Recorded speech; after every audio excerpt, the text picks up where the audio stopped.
But if 40% in some hospitals, 40% of the people who have COVID don't necessarily have problematic COVID. They're there because they got in a car accident. They're there because they bumped their head, and they're being included as in the hospital with COVID.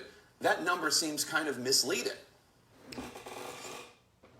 Yes, Jake. Yes, Jake Tapper at CNN. Yes, it does seem misleading. It absolutely seems misleading. If somebody's in the hospital because of a car accident and they test positive with COVID, and then they're diagnosed as COVID-19 positive, and then, God forbid, they die, that's counted as a COVID-19 death. Yes, Jake Tapper, that's very misleading. The only problem is it took your news station and these people, apparently, 2 years to say that to your people. But here's the difference. This is why I sleep good at night, besides the fact that I got a nice mattress. I'm not broke anymore. I spent, a couple grand on a mattress. I'm not sleeping on no aluminum foil anymore. The kids got, I'm sleeping good. And this is not a My Pillow commercial, because Mike Lindell has yet to pay me off with the Pillow Industrial Complex. He's trying to buy everybody off. No, I'm just kidding. But anyway, jokes aside, mattress is real. I do sleep better than I ever have. But anyway, I sleep good at night because my audience knows all this stuff. We've been telling the truth about everything since 2020. So whether people in my audience got vaccinated or not, everybody feels in the know of what's going on, and we're not trying to scare anybody. I'm not trying to scare people who got the vaccine. I'm not trying to scare people who didn't get the vaccine.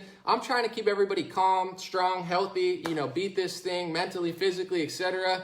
And your audience is probably freaking out, Jake Tapper, because I'm starting to see the tweets now. You told them this narrative, be afraid, it's all bad, children, blah, blah, blah, ramping up this hate, ramping up this fear. And now all of a sudden you're trying to feed them the narrative that myself, Elon Musk, Joe Rogan, and right-wingers have been saying, and health, holistic coaches, etc. You're telling your audience what we told them in 2020, except your audience has 2 years of you telling them the opposite. So they don't know how to handle it. You got CNN watchers and Democrats freaking out now because they don't know what's true. What you're telling them now or what you told them then. You told them what the opposite a million times, so they believe what you used to say. And now they're mad that you're saying what we said. So your audience is like, what's going on? Why? And like our audience is like, yeah, we knew that in May of 2020. Like we heard that from like 15 different news segments. It's not like I'm the only one saying it. A lot of people who've been accurate and honest about this stuff. So I feel great. We're not confused by any of this, but your audience is probably like freaking out.